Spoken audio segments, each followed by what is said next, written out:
माझं साहेब, मी कुठल्या निवडणुकीला सामोरं जात असताना मी त्या मतदारसंघाची भौगोलिक परिस्थितीचा अभ्यास करतो. कुठल्या भागात काय अडचणी, कुठल्या परिसरात काय समस्या आहे, मी स्वतः नजरे खालून घालणारा माणूस आहे. त्यामुळे माझ्याकडे पुन्हा आता डाटा तयार झालेला आहे. या मतदारसंघात बऱ्यापैकी मतदारसंघ आपला एक 25% मतदारसंघ जर सोडला तर 75% मतदारसंघ हा एक दुष्काळी मतदारसंघ आहे. आता दुष्काळी मतदारसंघात पावसावर शेती पिकते, त्या ठिकाणी बाजारभावाचा प्रश्न आहे, दूध धंद्याचा प्रश्न आहे, दुधाचा बाजारभावाचा प्रश्न आहे आणि बेरोजगारीचा मोठ्या प्रमाणात प्रत्येक तालुक्यात प्रश्न आहे. आणि दुसरा, ज्या भागात कॅनॉल खाली भाग आहे त्या ठिकाणी कॅनॉलला पाणी येत नाही, आलं तर पाणी डायरेक्ट जातं, लाईटीच्या समस्या आहे.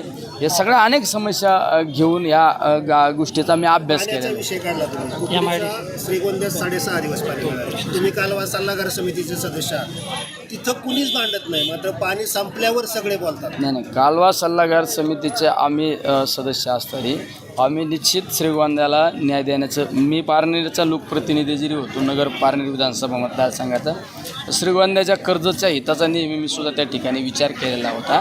पण आज आचारसंहिता असल्यामुळं आम्हाला पण आमचे हात बांधलेले.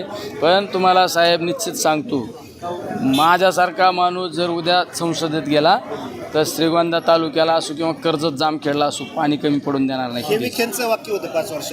विखेंचं वाक्य होतं, फक्त ते बोलतात.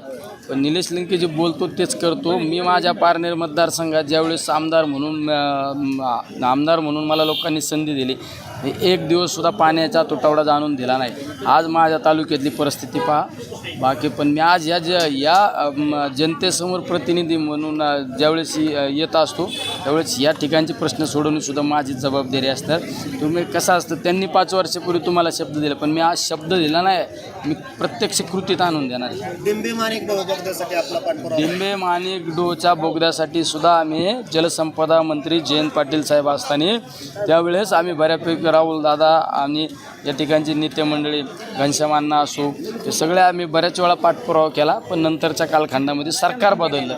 मी साखळा योजनेचा सुद्धा पाठपुरावा केला होता, पण सरकार बदलल्यानंतर सगळ्या गोष्टी ठप्प झाल्या.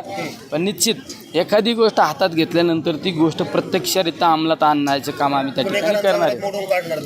पुणेकरांचं पाण्याच्या संदर्भात माझ्या शेतकऱ्यांना मी जर न्याय देऊ शकत नाही तर मी लोकप्रतिनिधी आणण्याचा मला कुठला अधिकार नाही. त्यामुळे पुणेकरांचा विरोध असो किंवा अजून कोणाचा विरोध असो, यापेक्षा मी ज्या मतदारसंघाचं नेतृत्व करतो त्या मतदारसंघाला त्या ठिकाणी समाधान करणं, त्या मतदारसंघाला पुरेपूर पाणी देणं